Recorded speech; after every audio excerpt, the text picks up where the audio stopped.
Shalom, selamat pagi Bapak Ibu Saudara yang dikasih Tuhan. Kita akan kembali belajar renungan Manarema. Sebelumnya kita akan sama-sama berdoa. Bapak bersyukur buat hari baru yang masih Tuhan percayakan kepada kami. Kami membekali diri kami dengan kehendak Tuhan lewat kebenaran firman Tuhan, sehingga hidup kami semakin berkenan kepada Tuhan. Urapi hamba-Mu dan urapi semua yang mendengar kebenaran ini. Dalam nama Tuhan Yesus, haleluya, amin. Bapak Ibu Saudara sekalian, pagi ini kita akan belajar sebuah kebenaran yang saya beri tema satu kali saja. Berapa kali Adam melanggar perintah Tuhan? Adam itu melakukan kesalahan hanya satu kali saja, yaitu tidak taat. Melanggar larangan untuk tidak makan buah pengetahuan baik dan jahat.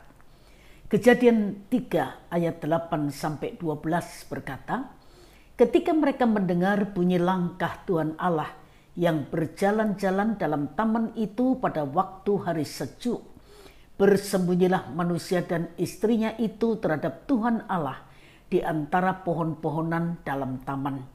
Tetapi Tuhan Allah memanggil manusia itu dan berfirman kepadanya, "Di manakah engkau?" Ia menjawab, "Ketika aku mendengar engkau ada dalam taman ini, aku menjadi takut karena aku telanjang, sebab itu aku bersembunyi." Firman-Nya, "Siapakah yang memberitahukan kepadamu bahwa engkau telanjang? Apakah engkau sudah makan? Apakah engkau makan dari buah pohon yang kularang engkau makan itu?"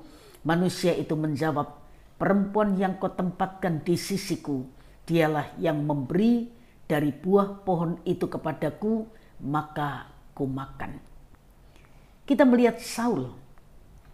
1 Samuel 15 ayat 1-4 berkata, "Berkatalah Samuel kepada Saul, aku telah diutus oleh Tuhan untuk mengurapi engkau menjadi raja atas Israel umatnya.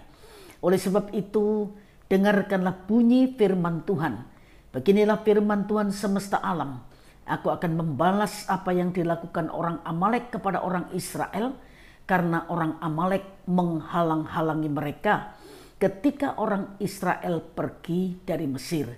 Jadi pergilah sekarang, kalahkanlah orang Amalek, tumpaslah segala yang ada padanya, dan janganlah ada belas kasihan kepadanya. Bunuhlah semuanya, laki-laki maupun perempuan, kanak-kanak maupun anak-anak yang menyusu, lembu maupun domba, unta maupun keledai."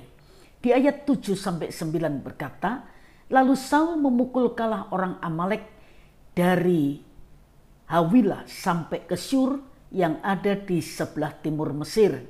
Agag orang Amalek ditangkapnya hidup-hidup, tetapi segenap rakyatnya ditumpasnya dengan mata pedang. Tetapi Saul dan rakyat itu menyelamatkan Agag dan kambing domba dan lembu-lembu yang terbaik dan tambun, pula anak domba dan segala yang berharga. Tidak mau mereka menumpas semuanya itu. Tetapi segala hewan yang tidak berharga dan yang buruk, itulah yang ditumpas mereka.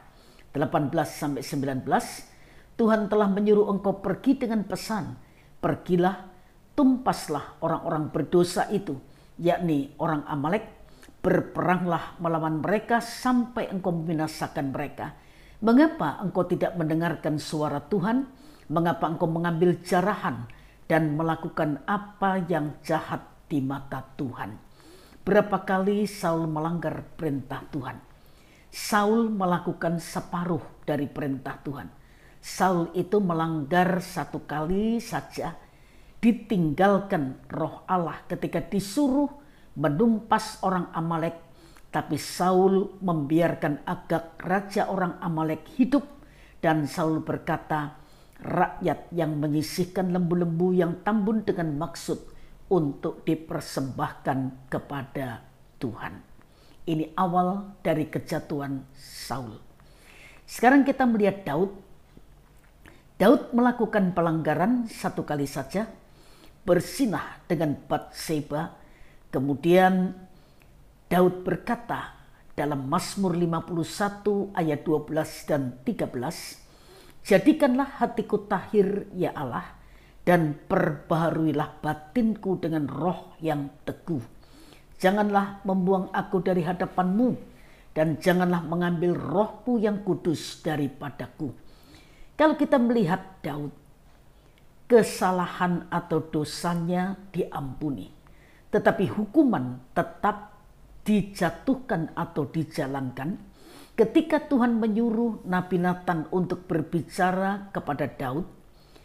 Berkatalah Natan kepada Daud, engkaulah orang itu. Beginilah firman Tuhan Allah Israel, akulah yang mengurapi engkau menjadi raja atas Israel, dan akulah yang melepaskan engkau dari tangan Saul. Telah kuberikan isi rumah tuanmu kepadamu dan istri-istri tuanmu ke dalam pangkuanmu. Aku telah memberikan kepadamu kaum Israel dan Yehuda, dan seandainya itu belum cukup, tentu kutambah lagi ini dan itu kepadamu. Mengapa engkau menghina Tuhan dengan melakukan apa yang jahat di matanya? Uria orang Het itu kau biarkan ditewaskan dengan pedang. Istrinya kau ambil menjadi istrimu, dan dia sendiri telah kau biarkan dibunuh oleh pedang Bani Amon. Oleh sebab itu, pedang tidak akan menyingkir dari keturunanmu sampai selamanya, karena engkau telah menghina aku dan mengambil istri Uria orang Het itu untuk menjadi istrimu. Beginilah firman Tuhan, bahwasannya malapetaka akan kutimpakan atasmu yang datang dari kaum keluargamu sendiri. Aku akan mengambil istri-istrimu di depan matamu dan memberikannya kepada orang lain. Orang itu akan tidur dengan istri-istrimu di siang hari. Sebab engkau telah melakukan secara tersembunyi, tetapi aku akan melakukan hal itu di depan seluruh Israel secara terang-terangan. Lalu berkatalah Daud kepada Natan, aku sudah berdosa kepada Tuhan. Dan Natan berkata kepada Daud, Tuhan telah menjauhkan dosamu itu, engkau tidak akan mati. Bapak Ibu Saudara sekalian, cukup panjang ayat yang saya baca dengan harapan Roh Kudus menolong kita untuk melihat konsekuensi dari dosa. Daud memang pernah berdosa karena perzinahan yang dilakukan. Tetapi menarik untuk kita perhatikan, Daud tidak mengulangi kesalahannya. Ketika Daud sudah tua dan meskipun sudah diselimuti badannya tetap dingin, ada gadis Sunem yang bernama Abisak yang diberikan kepada Daud untuk merawat dan melayani Daud. Tetapi Daud tidak melakukan hal yang berdosa lagi. Kita lihat Usa sekarang.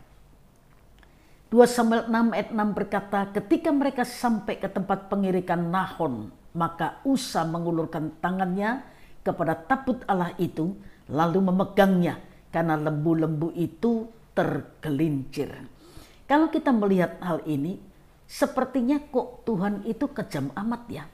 Bukankah maksud Usa mengulurkan tangan supaya kereta itu tidak jatuh?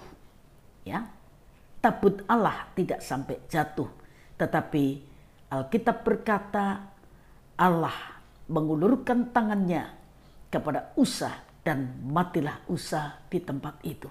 Nah, Bapak Ibu Saudara sekalian, kita yang namanya manusia yang tidak sempurna, seringkali jatuh dalam dosa, dalam kesalahan. Mungkinkah kita tidak melakukan kesalahan?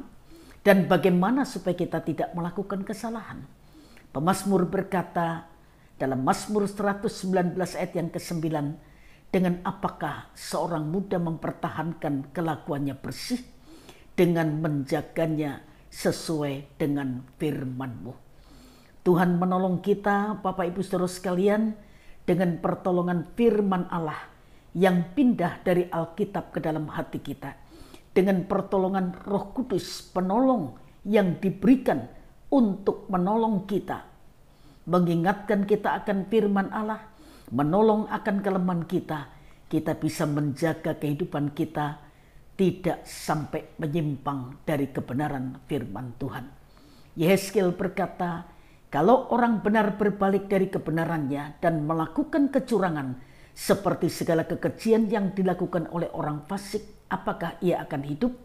Segala kebenaran yang dilakukannya tidak akan diingat-ingat lagi. Ia harus mati karena ia berubah setia dan karena dosa yang dilakukannya. Pemazmur berkata, Tuhan bergaul karib dengan orang yang takut akan Dia dan perjanjiannya diberitahukannya kepada mereka.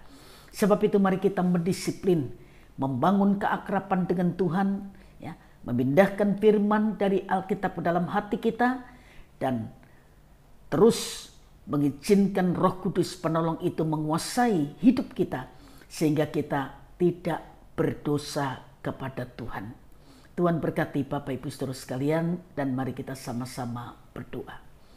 Bapa, mengucap syukur buat peringatan firman-Mu agar kami berhati-hati dalam kehidupan ini karena godaan, jebakan selalu ada di sepanjang perjalanan hidup kami.